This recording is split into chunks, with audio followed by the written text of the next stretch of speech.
But it gets worse, and much worse, believe me. CNN, as you well know, is the most shameful of all of the left-wing networks.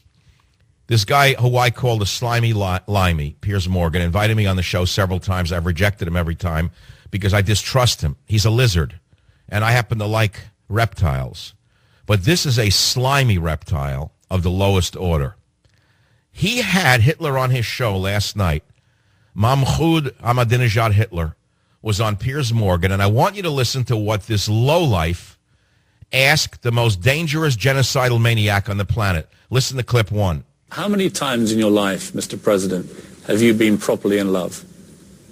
I'm in love with all of humanity. I love all human beings. That might be the best answer. But in particular, I've ever had I love members of my own family, of course, like any other human being. That's probably the best answer I've had to that question. You can't beat the whole of humanity. That's Piers Morgan with his fake British accent having Hitler on his show and asking him how many times has he been in love. Not why have you made genocidal statements? Why do you want to kill the Jews on this planet? I would say shame on you, but you know who I say shame on? The stockholders of CNN. Because if I owned one share of the holding company of CNN, which I believe, who is it? Is it Time Warner? Who owns CNN? Anyone in this America, in our country, who would let this piece of slime reinvent Hitler at a time like this, when a genocidal maniac make no mistake about it, Ahmadinejad is going to do what he says he's going to do the minute he has the power to do so. Now, Ahmadinejad comes to New York, which has the largest Jewish population on the planet outside of Israel, and he's going to give a speech on the Day of Atonement, the holiest day in the Jewish calendar tomorrow, Yom Kippur, the Day of Atonement, which is, I don't know, the equivalent in the Christian calendar of Easter Sunday. It would be like going to say, I'm going to kill all Christians on Easter Sunday. In some ways, you may say that Ahmadinejad is making it easy for Israel to strike Iran as soon as possible. The world will actually cheer if they did so. They will cheer behind the scenes, never in front of the scenes. But nevertheless, the UN stands for a place where there should be no racism expressed, and yet we have a genocidal maniac repeating the rhetoric of Adolf Hitler. Hitler was smarter than Ahmadinejad. Hitler never even said what Ahmadinejad said, and look what Hitler did. Now, here's a man who said he's going to kill all the Jews in Israel. He's going to wipe them off the planet. I have an Italian friend who says to me, just this morning, Michael, he says to me, I don't understand Jewish people. How do they vote for Democrats when Obama stabs them in the back? I said, you ask them the question. The next time you serve them a plate of spaghetti, don't ask me. Because I have no answer for liberal Jews. I have no idea why they would support a Democrat ever again.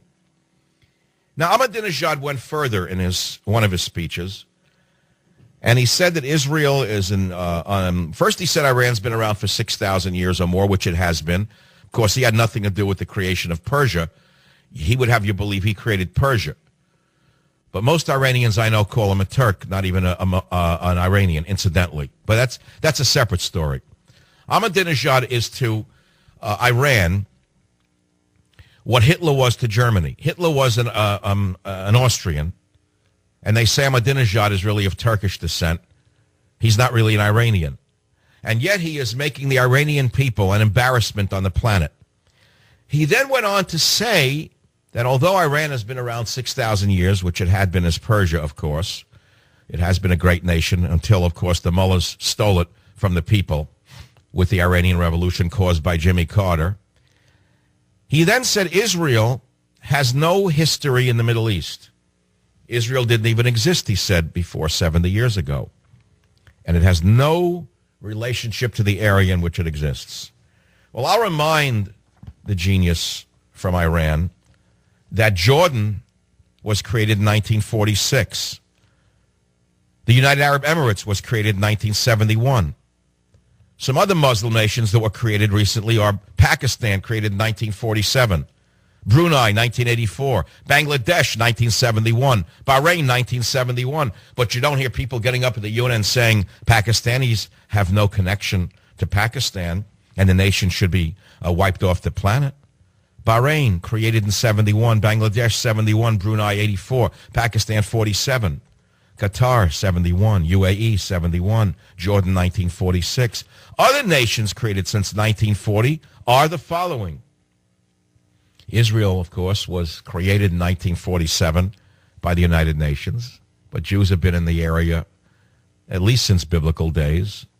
Other nations created since 1940, Mr. Ahmadinejad, include Algeria, Angola, Benin, Burkina Faso, Burundi, Cameroon, Cape Verde, Central African Republic, Chad, Congo, Ivory Coast, Djibouti, Equatorial Guinea, Eritrea, Gabon, Gambia, Ghana, Guinea, Guinea-Bissau, Kenya, Lesotho, Madagascar. That's only a partial list of nations created since 1940. And yet, once again, Hitler is back, singling out Jews and the Jewish nation, not only with a lie, the big lie, but saying he's going to kill all of them.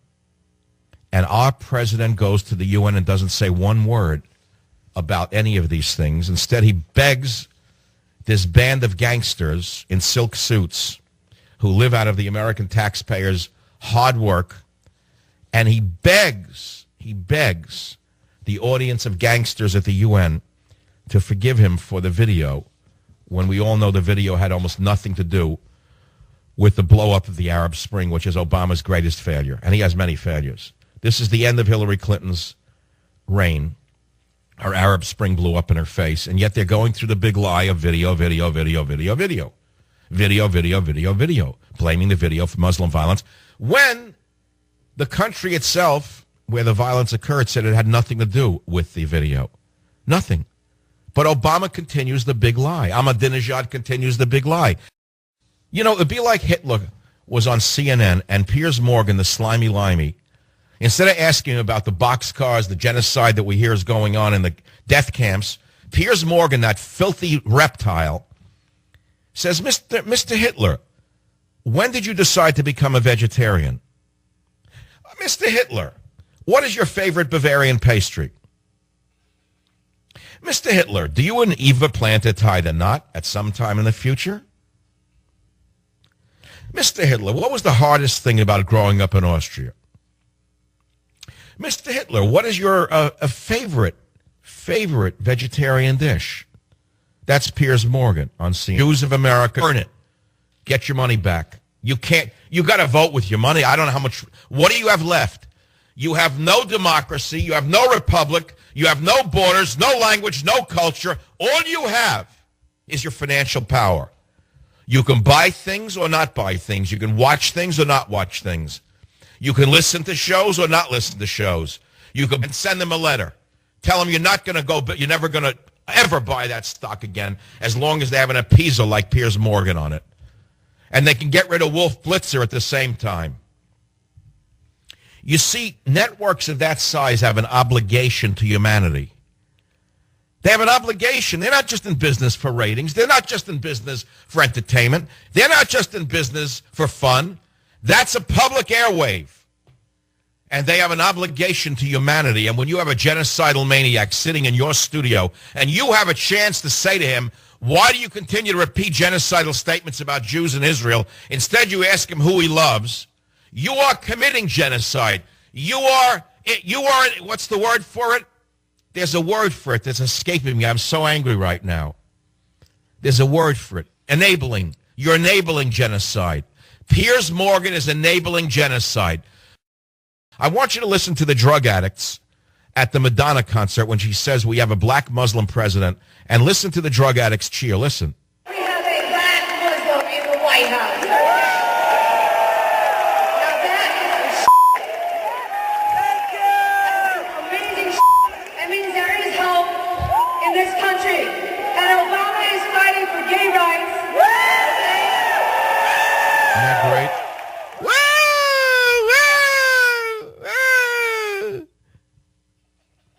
400 gays have been killed by the Islamists in Iraq since they were liberated by your son. Not your son, but someone else's son. Liberated these throwbacks in Iraq. They're executing gays in the Middle East. You don't want to know this. Iran executes gays. You don't want to know that. Tell that to Piers Morgan, the slimiest creature that has ever been seen on a television screen.